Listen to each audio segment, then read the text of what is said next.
할렐루야! 오늘 하나님의 크신 은혜가 가정에서 예배드리는 여러분에게 풍성하게 임하기를 소원합니다. 아프리카 시부르에서 한 남자가 살고 있었어요. 이 남자가 시내에 일이 있어 하룻밤을 묵고 가야만 했습니다. 그가 묵고 있던 숙소에서 그는 놀라운 것을 발견하게 되었어요. 밤이 되었는데도 환하게 비춰주는 전구가 매달려 있는 거예요. 다음날 그는 숙소에 나오면서 숙소 주인에게 진지하게 부탁을 했어요. 전구를 하나 달라는 것이죠.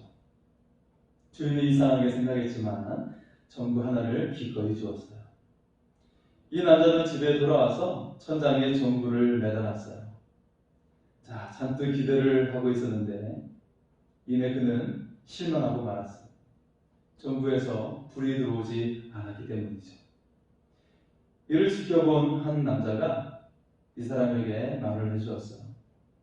전구에서 불이 들어오기 위해서는 전기가 공급되어야 한다는 것이죠. 발전기로부터 나오는 전기가 공급되어야 전구에서 불이 환하게 들어온다는 것이죠. 여러분, 빛나는 인생이 되기를 원하십니까? 하나님은 우리의 삶을 공급해 주십니다. 여러분과 하나님이 연결되어 있을 때 여러분의 인생이 빛나는 인생이 될 줄 믿습니다. 어떻게 하면 하나님과 연결될 수 있을까요? 통로가 필요합니다. 그 통로가 무엇일까요? 그것은 바로 믿음이라고 하는 통로입니다. 이 믿음이 하나님과 우리를 연결시켜 줍니다. 그리고 하나님과 연결되면 빛나는 인생이 될 줄 믿습니다. 여러분, 집에 수도꼭지만 있으면 물이 나올 수 있을까요? 그렇지 않아요. 수도관이 연결되어서 댐까지 연결되어 있어야 합니다. 수도관으로 연결되어 있지 않으면 물이 절대 나오지 않습니다. 이처럼 하나님과 우리를 연결시켜 주는 것이 바로 믿음이라고 하는 것입니다. 이 믿음이 있을 때 생명수가 넘쳐 흐르는 인생이 될 줄 믿습니다. 살아나는 은혜가 임하게 될 줄 믿습니다. 또한 하나님의 빛이 임하여 빛나는 인생이 될 줄 믿습니다. 오늘 말씀의 제목은 믿음으로 주어지는 확실한 약속입니다. 하나님 우리에게 놀라운 약속을 계획하고 계십니다. 우리의 생각을 넘어서 약속을 주시고 계십니다. 하나님의 약속을 받는 방법이 무엇일까요? 그것은 바로 믿음이라고 하는 것입니다. 믿음으로 주어지는 확실한 약속이 임하기를 소원합니다. 하나님의 넘치는 은혜가 여러분의 삶 가운데 임하기를 소원합니다. 여러분 혹시 별명이 있습니까? 네. 요즘 한국 사람들에게 별명이 생겼어요. 어떤 별명일까요? 국뽕이라고 하는 별명입니다. 국난 극복이 취미요 특기라는 의미입니다. 물론 가벼운 표현이라는 그런 느낌이 있어요. 하지만 우리 민족이 국난 극복을 잘 이겨내는 민족인 것은 확실합니다. 지금 우리는 흩어지는 예배를 드리고 있어요. 위기의 순간에 교회가 동참을 해야 합니다. 예수님께서 육신을 입고 우리에게 오셨어요. 이는 예수님께서 우리의 연약함에 동참하시기 위한 것이죠. 이때 비로소 십자가의 구원이 이루어지게 되었습니다. 지금 교회가 바로 그런 상황에 있습니다. 교회가 국민들의 고난에 동참해야 하는 것이죠. 그들의 아픔을 위로하고 치유해 주어야 합니다. 잠시 흩어지는 예배를 통해 살아있는 신앙을 가져야 합니다. 예배당에 가둔 신앙이 살아있는 신앙이 되는 것이죠. 이것이 진정한 믿음이 되는 것입니다. 성경에 유명한 별명을 가진 사람이 등장하고 있어요. 어떤 별명인지 아십니까? 믿음의 조상이라고 불리고 있어요. 축복의 통로라고 불리고 있습니다. 여러분 누군지 아시겠죠? 바로 아브라함입니다. 아브라함은 인류를 대표하는 믿음의 사람이었어요. 아브라함의 믿음이 인류를 심판에서 멈추고 생명으로 살아나게 했습니다. 지금 교회가 바로 그 위치에 있는 것입니다. 우리가 믿음으로 가면 착각하는 성도들이 많이 있어요. 내가 원하는 것이 이루어질 것을 믿는 것이 믿음이라고 생각을 하곤 합니다. 물론 그와 관련된 성경 구절이 있습니다. 그러나 내가 구하는 것이 이루어질 것을 믿는 것은 신념이라고 하는 것입니다. 내가 원하는 것이 이루어질 것을 확신하고 있는 것은 신념이라고 하는 것입니다. 그것은 성경에서 말하는 믿음과는 본질적으로 다른 것입니다. 오늘 아브라함의 믿음은 질적으로 다른 것을 볼 수가 있어요. 오늘 본문에 아브라함의 믿음에 대해서 소개를 하고 있습니다. 첫째, 믿음으로 하나님의 의를 얻게 된 믿음이었다는 것이죠. 13절은 아브라함이 율법이 아니라 믿음의 의로 언약을 받았다고 말하고 있어요. 상속자가 되었다고 말하고 있어요. 이는 유대인들이 들으면 까무러칠 그런 내용입니다. 유대인들에게 율법은 절대적이기 때문이에요. 이런 생각을 들게 할 정도입니다. 아브라함이 율법이 아니라 믿음으로 의롭게 되었어요. 그럼 굳이 모세를 통해 율법이 주어질 필요가 없는 것이겠죠. 율법의 내용이 많고 어려워요. 지키기도 어렵습니다. 그렇다면 그냥 믿기만 하면 되는 것 아닐까요? 하나님께서 율법을 통해 드러내신 것은 분명했습니다. 모든 사람이 다 죄인이라는 것입니다. 그래서 구원을 받기 위해 절대적으로 하나님이 필요하다는 것입니다. 믿음이 필요하다는 것이에요. 아브라함은 율법을 알지 못했어요. 단지 하나님을 믿었습니다. 하나님께 인생을 맡겼어요. 하나님께 전적으로 순종했어요. 이것이 바로 아브라함의 믿음이었습니다. 이 믿음이 구원을 얻게 했습니다. 두 번째로 죽은 자를 살리시는 하나님을 믿는 믿음을 가졌어요. 17절 후반절에 보면 아브라함의 믿음에 대해 소개합니다. 그가 믿은 바 하나님은 죽은 자를 살리시며 없는 것을 있는 것으로 부르시는 이시니라. 믿음에서 가장 중요한 것이 있어요. 그것은 이 믿음을 이루어 주실 분이 누구인지 아는 것입니다. 오늘날 한국은 잘못된 이단 사상이 사회와 가정을 무너뜨리고 있어요. 이단 사상이 젊은이들의 인생을 무너뜨리고 있어요. 가정을 파괴하고 있습니다. 그러나 하나님은 그런 하나님이 아니십니다. 우리의 인생을 세워주십니다. 자녀들의 인생을 세워주십니다. 그들의 달란트를 가지고 살게 하시고 꿈을 이루게 하십니다. 그리고 가정을 세워주시는 하나님이십니다. 에덴 동산에 아담만 있게 하지 않으셨어요. 하와를 주시고 가정을 세우게 하셨습니다. 그 가정을 복되게 하셨습니다. 바로 이런 분이 하나님이십니다. 교회 가운데서 보면 목사가 하나님의 자리를 대신하고 있어요. 자기 말이 하나님의 말이라고 말하는 목회자가 있어요. 단지 목사는 하나님의 도구일 뿐입니다. 사용되고 감춰져야 합니다. 오직 하나님만 남아야 합니다. 이처럼 교만에 빠진 지도자가 교회와 성도들을 무너뜨리는 것입니다. 아브라함은 자신이 믿어야 할 하나님이 어떤 분이신지를 알았습니다. 하나님은 약속의 아들을 그에게 주셨어요. 그리고 이 아들을 바치라고 하셨어요. 아브라함은 하나님이 어떤 분인지 정확하게 알고 있었어요. 하나님은 절대 사람을 죄물로 취하지 않는 분임을 알았어요. 당시 몰렉을 섬기는 자들이 있었습니다. 그들은 자녀를 불 가운데 바쳤어요. 자, 하나님과 이방신의 싸움은 항상 있었습니다. 하나님은 이런 인신제사를 금하셨습니다. 아브라함이 이런 하나님을 알고 있었다는 것이죠. 그리고 아브라함은 이삭이 죽으면 하나님께서 다시 살려주실 것을 믿었습니다. 죽은 자를 살리시는 하나님이심을 알았어요. 이런 하나님에 대한 지식과 믿음이 그에게 있었습니다. 그 믿음 때문에 아브라함은 담대할 수 있었습니다. 자, 아브라함의 세 번째 믿음은 바랄 수 없는 중에 바라고 믿는 믿음이었다는 것입니다. 아브라함의 믿음에 대한 대단하게 평가하는 말씀이 오늘 등장합니다. 18절의 말씀입니다. 아브라함이 바랄 수 없는 중에 바라고 믿었으니 이는 내 후손이 이가 되리라 하신 말씀대로 많은 민족의 조상이 되게 하려 하심이라. 이 평가가 매우 중요합니다. 바랄 수 없는 중에 바라고 믿었다는 것이죠. 어떤 부분에서 그랬나요? 고향과 친척의 집을 떠날 때 믿었어요.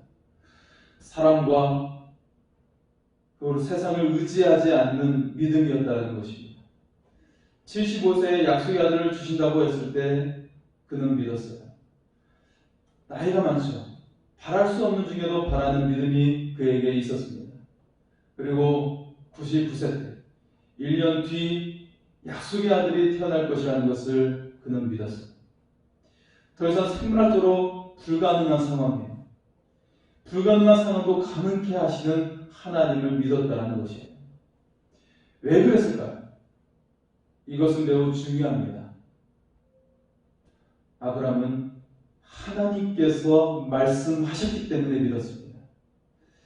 아브라함은 내 생각과 전혀 맞지 않는 것을 믿었어요. 하나님 말씀대로 하면 망할 것 같아요.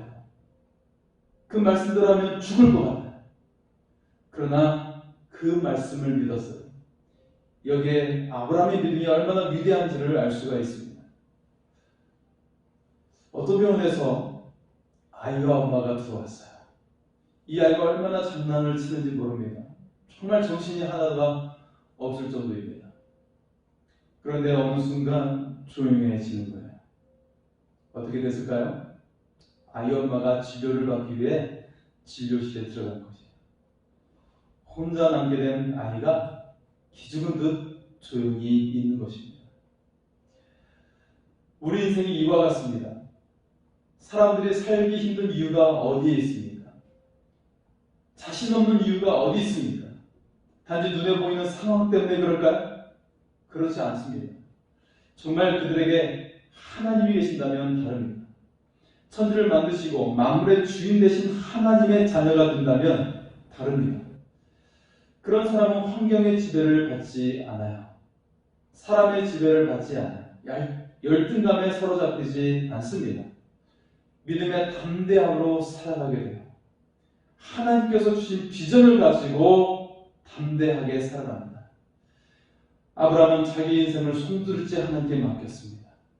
놀라운 것은 우리 인생을 하나님께 맡기기만 하면 나도 모르는 사이에 놀라운 일이 일어나게 된다는 것입니다. 이런 은혜가 여러분에게 임하기를 소원합니다. 자, 본문에 많이 나오는 단어가 있습니다. 어떤 단어가 많이 나옵니까? 믿음의 조상이라는 단어예요. 그리고 아브라함의 후손에 대한 단어입니다. 18절을 다시 보겠습니다. 아브라함이 바랄 수 없는 중에 바라고 믿었으니 이는 내 후손이 이 같은 일을 하신 말씀대로 많은 민족의 조상이 되게 하려 하심이라. 우리는 아브라함의 후손이 누구인지 알아야 합니다. 이 후손들에게 놀라운 약속이 주어져요. 16절에 보면 상속자가 된다고 말씀하고 있어요. 놀랍지 않습니까? 자, 몇 년 전에 상속자라는 드라마도 있었죠. 오늘날도 대기업의 상속자라고 하면 부러워하게 됩니다. 어릴 때부터 기사가 딸린 차를 타게 되고요. 그리고 집에 가사 도우미가 있어요. 또 집에서도 일하는 일꾼이 따로 있어요. 그러나 세상에서 누리는 모든 것은 한순간 안개와 같습니다. 우리 인생은 순사같이 지나가게 됩니다. 하지만 하나님의 상속자는 질적으로 다릅니다. 영원한 세상에서 삶을 살아가게 되는 것이 이들이 아브라함의 후손이라고 말하고 있습니다. 과연 아브라함의 후손이 누구일까요? 유대인을 말할까요? 그렇지 않습니다. 아브라함처럼 믿음이 있는 자가 아브라함의 후손이라고 말합니다. 아브라함처럼 믿음으로 구원을 받은 사람입니다. 아브라함처럼 믿음으로 예수님을 믿는 사람입니다. 아브라함은 믿음으로 모든 인생을 하나님께 맡겼어요. 아브라함의 후손은 믿음으로 모든 인생을 하나님께 맡기는 사람입니다. 사람들은 자신의 인생을 무언가에 올인하며 살아가죠. 공무원 시험에 올인하는 사람이 있어요. 출세를 위해 올인하는 사람이 있어요. 많은 돈을 벌기 위해서 올인하는 사람이 있어요. 또 주식이나 도박에 올인하는 사람이 있어요. 연예인이 되기 위해서 올인하는 그런 어린 학생들도 있고요. 유명해지기 위해 올인하는 사람들이 있어요. 명예를 얻기 위해서 올인하는 정치인들도 있고요. 우리가 올인한 것을 얻을 수도 있습니다. 그렇다면 그 다음은 어떻게 됩니까? 계속해서 출세하기 위해서, 성공하기 위해서 계속해서 끊임없이 그것을 얻고자 합니다. 이 세상에서 최고의 부와 성공을 누린 사람이 있어요. 최고의 지혜를 가진 사람이 있어요. 바로 솔로몬입니다. 솔로몬은 세상에 누린 모든 부와 명예가 헛되고 헛되니 헛되고 헛되도다 라고 말하고 있습니다. 무려 4번에 걸쳐서 헛되다라고 말하고 있습니다. 다시 말해서 세상에 이룬 모든 것이 모래성을 쌓는 것과 같다라는 것이에요. 그러나 아브라함의 후손은 다릅니다. 믿음의 후손들은 하나님의 축복으로 영원한 성을 쌓는 사람들입니다. 진정한 복이 무엇일까요? 진정한 복은 하나님을 아는 지식을 갖는 것입니다. 모든 만물과 인생의 주인이신 하나님을 아는 것이 진정한 복입니다. 그러면 자기 자신을 되찾게 됩니다. 환경과 사람에게 매이지 않게 됩니다. 그리고 자기의 양심이 옳다고 믿는 것을 이룰 수 있는 능력이 생기게 됩니다. 성령의 능력으로 인간 수준을 뛰어넘어서 일을 할 수가 있게 됩니다. 천사보다 더 지혜롭고 더 능력 있게 되는 것입니다. 이처럼 믿음의 후손이 될 수 있기를 바랍니다. 믿음의 조상이었던 아브라함은 그에게도 믿음의 싸움이 있었습니다. 19절의 말씀을 보겠습니다. 그가 100세나 되어 자기 몸이 죽은 것 같고 사라의 태가 죽은 것 같음을 알고도 믿음이 약하여지지 아니하고 아브라함은 100세가 다 되었어요. 이제 죽음이 더 가까워졌어요. 아내 사라도 90세가 되었어요. 이미 오래전에 아기를 낳을 수 없게 되었어요. 생물학적으로 또 상식적으로 자녀를 가질 수가 없어요. 믿음의 싸움에 있어 최고의 적은 무엇일까요? 바로 자기 자신입니다. 자신의 경험, 자신의 상식이 가장 큰 적이 되는 것입니다. 또한 주변 사람들의 사고방식도 방해가 됩니다. 그리고 육신의 연약함이 방해가 됩니다. 아브라함도 하나님의 약속을 잡기에 가장 큰 어려움은 자기 육신이었습니다. 100살의 나이라니 기력이 없어요. 죽음을 기다리는 노인에 지나지 않습니다. 그럼에도 불구하고 두 사람은 하나님의 약속을 의심하지 않았다는 것입니다. 20절과 21절입니다. 믿음이 없어 하나님의 약속을 의심하지 않고 믿음으로 견고하여져서 하나님께 영광을 돌리며 약속하신 그것을 또한 능히 이루실 줄을 확신하였습니다. 아브라함의 믿음의 본질입니다. 내 생각과 상식으로 도저히 되지 않아요. 그러나 이것도 내려놓았어요. 그리고 오직 하나님의 약속을 믿었어요. 믿음에서 견고해져서 하나님께 영광을 돌렸어요. 믿음에서 가장 중요한 것은 하나님께 영광을 돌리는 것입니다. 지금 내 상황이 이해가 되지 않고 도저히 받아들여지지 않아도 먼저 하나님께 영광을 돌리는 것입니다. 이게 바로 믿음의 핵심입니다. 우리도 믿음의 싸움을 하게 돼요. 여러 상황이 있죠. 주변 사람들이 여러 말을 하기도 하고요. 가장 큰 적은 바로 자기 자신이라는 사실입니다. 내 경험과 상식을 꺾지 않아요. 내 고집을 꺾지 않아요.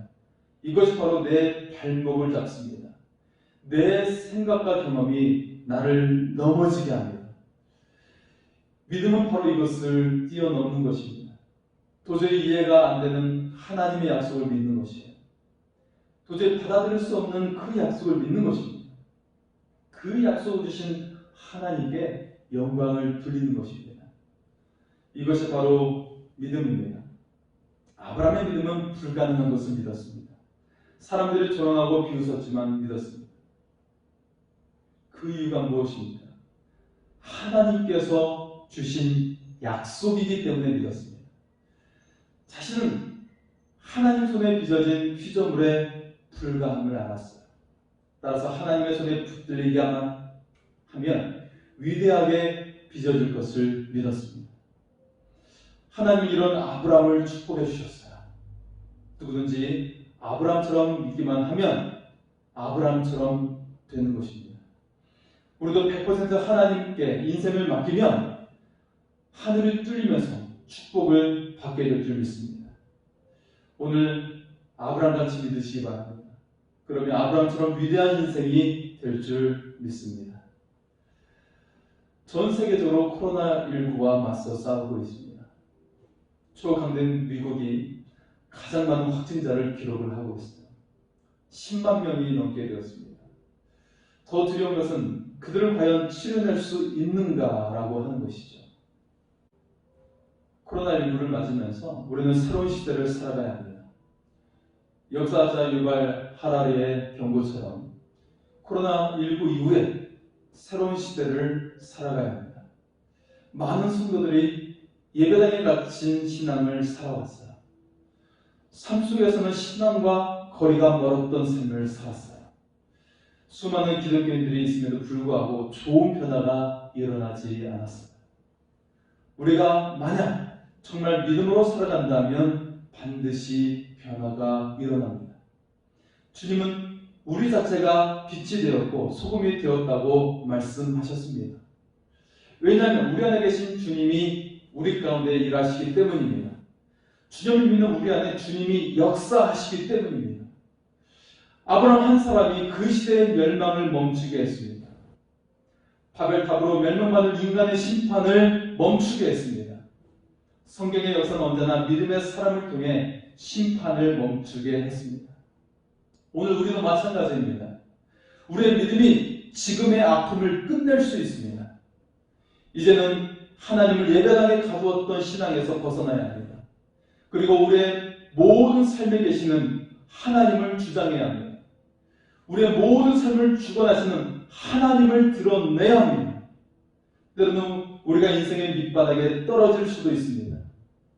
요새처럼 밑바닥 인생이 될 수 있습니다. 다니엘처럼 사자굴에 갇힐 수 있습니다. 아브라함처럼 100세가 되도록 자녀가 없을 수도 있습니다. 그러나 그 밑바닥에서 다시 일어나 하나님께 영광을 돌릴 수 있기를 소원합니다. 하나님은 이 세상에 보이지 않는 어마어마한 나라를 준비해 놓고 계십니다. 지금 우리의 삶 가운데도 주님의 나라가 임하게 하십니다.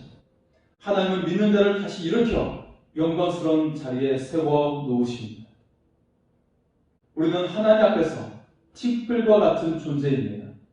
우리의 삶이 주의 손에 빚어지기만 하면 우리 인생은 놀라운 인생으로 나오게 될 것입니다. 날마다 하나님의 능력을 믿으시기 바랍니다. 믿는 자의 삶 가운데 역사하시는 하나님을 의지하시기 바랍니다. 하나님의 말씀에 올인함으로 하늘의 축복이 쏟아지는 은혜가 임하기를 소원합니다. 하나님께서 여러분을 사랑하십니다. 기도하시겠습니다. 살아계신 주 하나님, 오늘 우리의 삶 가운데 어려움이 있습니다. 이 모든 어려움을 이겨내고 믿음으로 담대히 하나님을 의지하게 하여 주시옵소서. 아버지 하나님이여, 삶 가운데 있는 모든 염려와 근심과 걱정을 주께 맡기기를 소원합니다. 가정에 문제가 있고 자녀에게 문제가 있고 질병이 있고 아픔이 있습니다. 아버지 주여, 여러 가지 경제적인 어려움과 근심과 두려움이 우리의 삶 가운데 있습니다. 주님, 이 모든 두려움을 주님께 맡기게 하여 주시옵소서. 우리의 모든 근심과 걱정을 주님께 맡기게 하여 주시옵소서. 그래서 우리의 삶 가운데 새로운 일을 행하시는 하나님의 역사가 놀랍게 임하게 하여 주시옵소서. 그 하나님을 믿고 나아가게 하여 주시옵시고 믿음으로 주어지는 확신한 약속이 이루어지게 하여 주시옵소서. 우리의 삶을 새롭게 하시는 하나님의 손길을 바라보게 하여 주시옵소서. 또한 지금 이 코로나19를 아버지 주여 우리가 대하며 또 믿음의 자세로 하나님께 나아갈 수 있도록 인도하여 주시옵소서.